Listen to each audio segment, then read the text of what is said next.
사도신경하심으로 신앙 고백하시겠습니다. 전능하사 천지를 만드신 하나님 아버지를 내가 믿사오며 그 외아들 우리 주 예수 그리스도를 믿사오니 이는 성령으로 잉태하사 동정녀 마리아에게 나시고 본디오 빌라도에게 고난을 받으사 십자가에 못 박혀 죽으시고 장사한 지 사흘 만에 죽은 자 가운데서 다시 살아나시며 하늘에 오르사 전능하신 하나님 우편에 앉아 계시다가 저리로서 산자와 죽은 자를 심판하러 오시리라.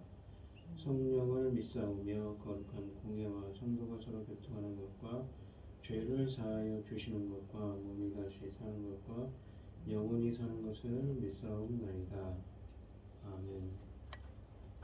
찬송가 212장입니다.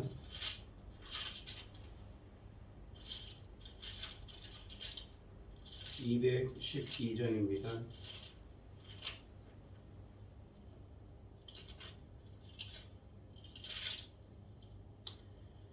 겸손히 주를 섬길 때 괴로운 일이 많으나 구주여 내게 힘주사 잘 감당하게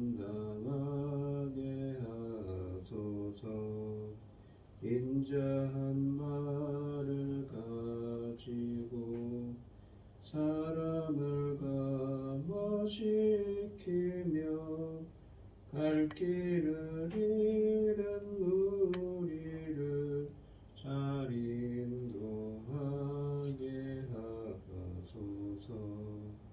구주의 귀한 인내를 깨달아 알게 하시고 굳건한 믿음 주셔서 늘 승리하게 하소서. 장래의 영광 비추사 소망이 되게 하시며 구주와 함께 살면서 참 평강 얻게 하소서. 아멘. 오늘 함께 하실 하나님의 말씀은 신명기 21장 10절로 23절 말씀입니다. 신명기 21장 10절로 23절입니다. 구약성경 294쪽에 있습니다. 교독을 하도록 하겠습니다. 제가 먼저 읽겠습니다. 네가 나가서 적군과 싸울 때 내 하나님 여호와께서 그들을 내 손에 넘기시리니 네가 그들을 사로잡은 후에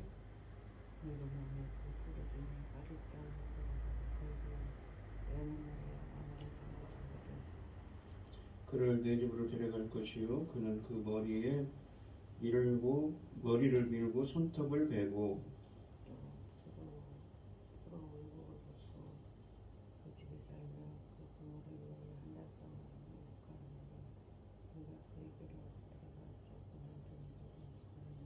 그 후에 네가 그를 기뻐하지 아니하거든 그의 마음대로 가게 하고 결코 돈을 받고 팔지 말지라. 네가 그를 욕보였은즉 종으로 여기지 말지니라. 어떤 사람이 도움을 받는데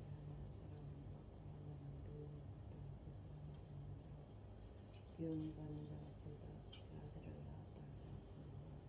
비움을 받은 자 아들이 장자이며 자기의 소유를 그 아들들에게 기업으로 나누는 날에 그 사랑을 받는 자의 아들을 장자로 삼아 참 장자 곧 미움을 받는 자의 아들보다 앞세우지 말고 비움을 받는 자 아들이 장자인 자와 자기를 살려서 그에게 조금씩 줄 것이니 그는 자기의 기력의 시작이라. 장자 고용을 그에게 있음이니라. 사람에게 이 완악하고 패역한 아들이 있어 그의 아버지의 말이나 그 어머니의 말을 순종하지 아니하고 부모가 징계하여도 순종하지 아니하거든 그의 부모가 그를 그가 소문에 이르러 그 소문장을 그에게 나와서 그 성읍 장로들에게 말하기를 우리의 이 자식은 완악하고 패역하여 우리 말을 듣지 아니하고 방탕하며 술에 잠긴 자라 하면 백성과 모든 사람들이 그를 부르 수적일 것이니 이같이 네가 너희 중에서 황제하라. 그리하면 온 이스라엘이 두려워하리라.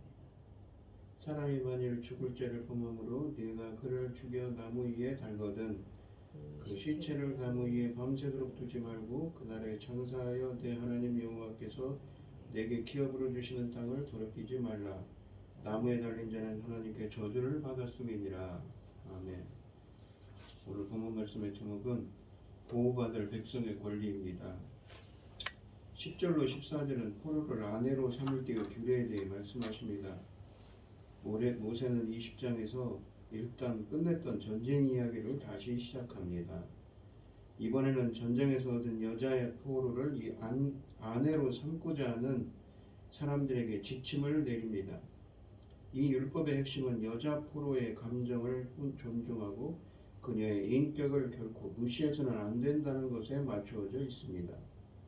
가나안 사람들은 하나도 남김없이 모두 죽이라는 지침을 감안할 때 본문이 언급하고 있는 여자 포로들은 가나안 땅 밖에서 잡아온 자들임에 틀림없습니다. 고대 근동에서뿐만 아니라 이스라엘에서도 전쟁에서 잡혀온 여자들은 대부분 노예로 팔렸습니다. 그러나 종종 군인들 중에 여자 포로를 아내로 삼고 싶어하는 자들이 있었는데 이런 군인들은 이 율법에 따라 포로와 결혼할 수 있습니다. 율법이 요구하는 세부 사항은 첫째, 여자 노예의 머리를 밀고 손톱을 깎고 포로의 의복을 벗도록 하라고 12절에 말씀하십니다. 포로의 의복은 일종의 유니폼이 아니라 그녀가 잡힐 때 입고 있던 옷을 의미합니다.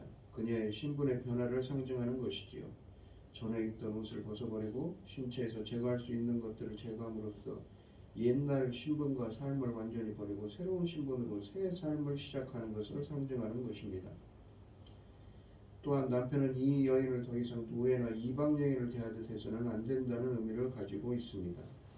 둘째는 한 달 동안 그녀가 부모를 위해 애국할 수 있도록 해야 한다고 13절에 말씀하십니다. 모세가 전쟁에서 죽은 것에 대한 애국일 수도 있고 부모가 죽은 것에 대한 애국일 수도 있고 다시는 부모들을 볼 수 없게 된 것에 대한 슬픔일 수도 있습니다. 물론 이 기간 동안 남자나 여자에게 접근해서는 안 됩니다. 슬픔에 잠겨있는 여자를 강제로 범하는 것은 결코 용납할 수 없는 잔인한 행위이기 때문입니다. 성경에서 30일이라는 이 숫자는 일반화된 애국 기관입니다. 이스라엘은 아론과 모세의 죽음에 대해 30일 동안 애국했습니다. 셋째는 30일 후에도 남자의 여자를 향한 마음이 바뀌지 않았다면 결혼할 수 있지만 일단 결혼하면 다시는 그녀를 노예로 취급할 수 없다고 합니다.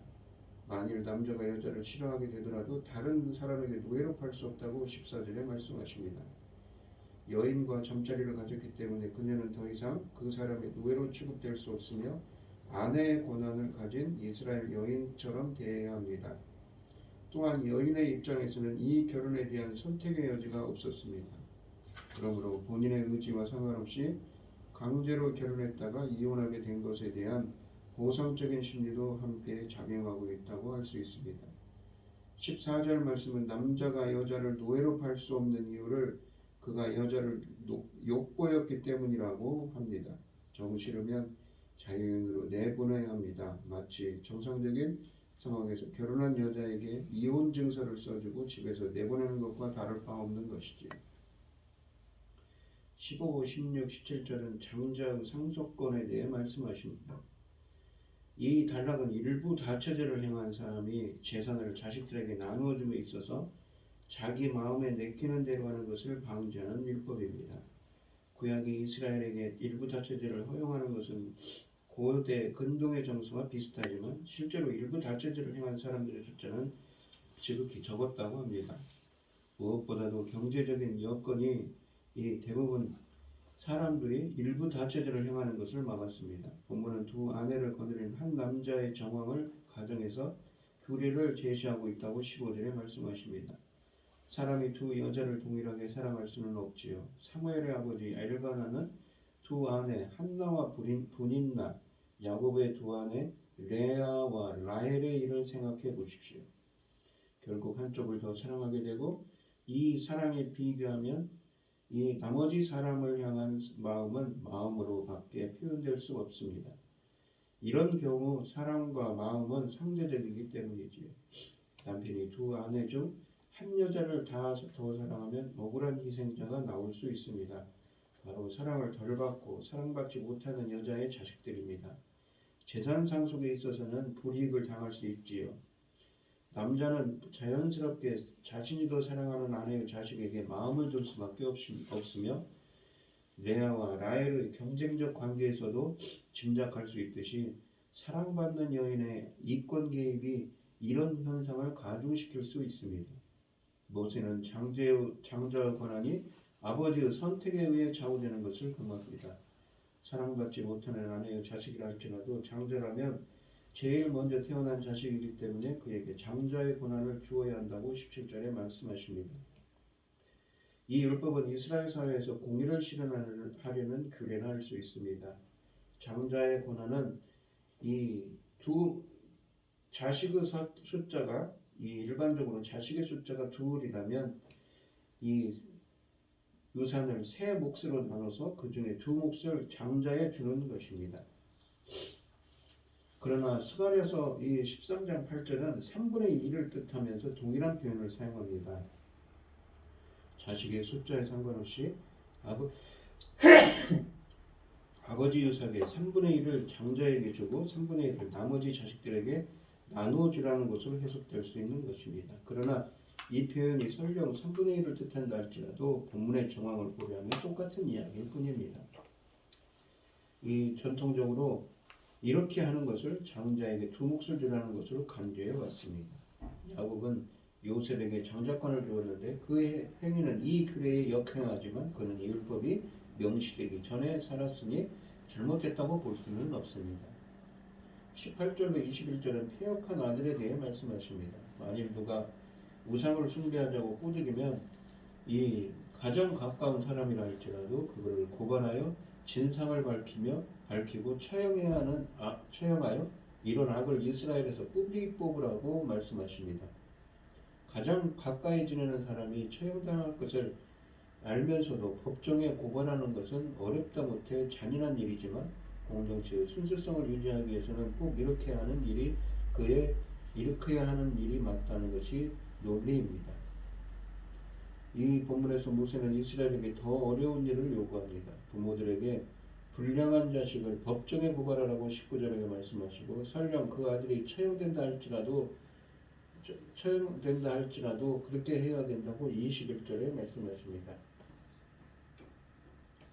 자, 언약 공동체인 이스라엘에서 이 반역한 아들은 단순히 그가 속한 가정 문제가 아니라 온 언약 공동체의 문제가 되기 때문입니다.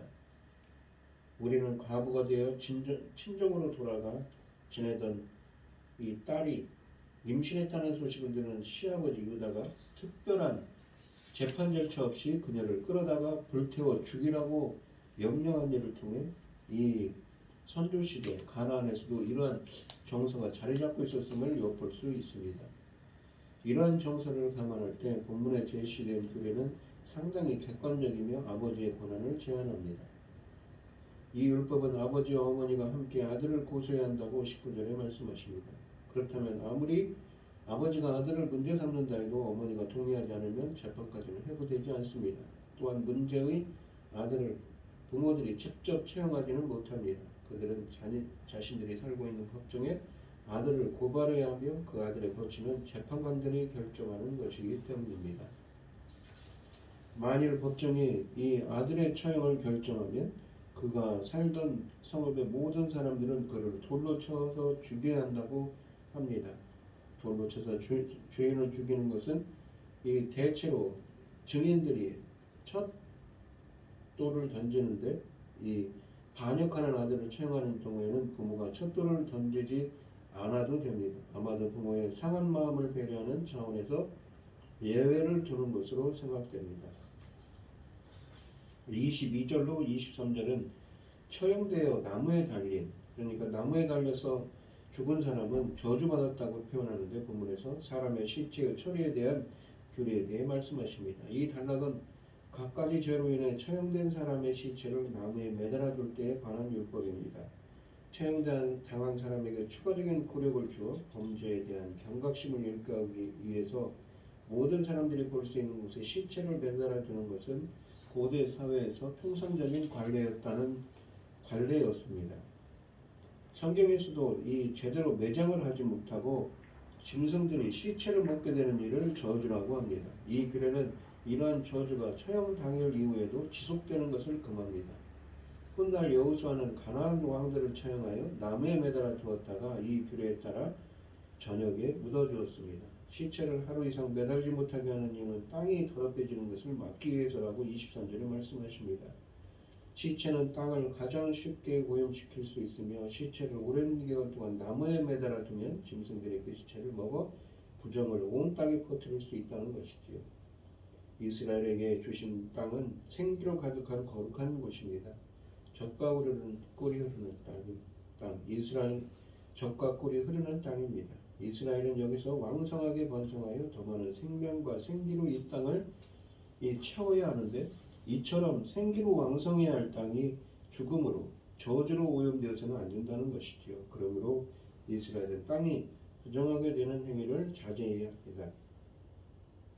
본문은 이 다른 방법으로 사형을 당한 사람에게 다시 저주를 가하고 뭇 사람들의 경종을 울리기 위해 나무에 그 시체를 매달아 전시했을 경우임을배라도 이 밤이 될 때까지 시체를 방치하지 말고 장사해 주도록 명령한 규례로서 사실 이것은 인간의 존엄성을 강조합니다. 한편 예수님께서 십자가에 달리신 것도 인류의 죄에 대한 율법의 저주를 만족시키기 위해였으며, 어두워지기 전에 아리마대 요셉의 미로에 장사된 것도 바로 본문에 언급된 율법 규정 때문입니다. 마태복음 27장 57절로 61절 말씀에 쓰여져 있지요. 오늘 본문 말씀을 보시면 우리 신앙 공동체의 기본 단위인 가정에서부터 참다운 질서가 지켜지게 해주시고, 약자에 대한 사회적 책임과 개인의 책임을 잘 감당하게 해달라고 기도하는 여러분들이 되시기를 바랍니다. 기도하겠습니다. 하나님 아버지, 감사합니다. 본문에 있는 이 규례들처럼 어쩌면 사회적으로 약자고 어떻게 극복을 강한 사람들로부터 힘 있는 사람들로부터 업신여김을 받고 함부로 취급을 당할 수 있지만, 이러한 규례들을 통해서 그들을 보호하기 위해 이런 규례를 주셨습니다. 십자가에 달린 예수 그리스도도 나무에 달려 우리의 저주를 모두 담당하고 십자가에 죽으셨지만, 아리마대 요셉은 밤에 원래 예수님을 이 묘의 장사를 지냈던 것처럼 어떠한 고난, 어떠한 죄와 어떠한 어려움이, 어떠한 고난과 어떠한 죄를 지었더라도, 설령 그 사람이 그런 처지에 있더라도 그들을 보호하라고 말씀하십니다. 비록 우리가 사는 세상도 정말 사회적으로 약한 사람들, 어려운 사람들이 많이 있지만 그들을 보호하고 하나님의 나라를 이룰 수 있도록 주님 붙들어 주시고 함께하여 주시옵소서. 이 모든 말씀 거룩하신 예수님 이름으로 기도합니다. 아멘. 하늘에 계신 우리 아버지여, 이름이 거룩히 여김을 받으시오며 나라의 마옵시며 뜻이 하늘에서 이룬 것 같이 땅에서도 이루어지이다. 오늘날 우리에게 일용할 양식을 주옵시고, 우리가 우리에게 죄 지은 자를 사하여 준 것 같이 우리 죄를 사하여 주옵시고, 우리를 시험에 들게 하지 마옵시고 다만 악에서 구하옵소서. 대개 나라와 권세와 영광이 아버지께 영원히 있사옵나이다. 아멘. 오늘 주신 말씀 가지고 기도할 때요, 우리가 사회적으로 정말 업신여김을 당하고 약한 사람들이 있습니다. 비록 그렇다 할지라도 하나님께서는 자비와 긍휼의 하나님이시기 때문에 그들에게 자비를 베풀라고 하시죠. 우리들도 이 사회가 하나님의 자비로 채워질 수 있도록 은혜와 사랑의 하나님께서 함께 해달라고 기도하시고, 어려움을 당하신 분들과 각자 기도 제목을 가지고 주여 선창하시면서 통성으로 기도하도록 하겠습니다. 주여, 주여, 주여. 아버지 하나님 인도하시고 함께하여 주시옵소서. 붙들어 주시옵소서. 아버지, 붙들어 주시옵소서. 아버지, 아버지께서 붙들으신 손을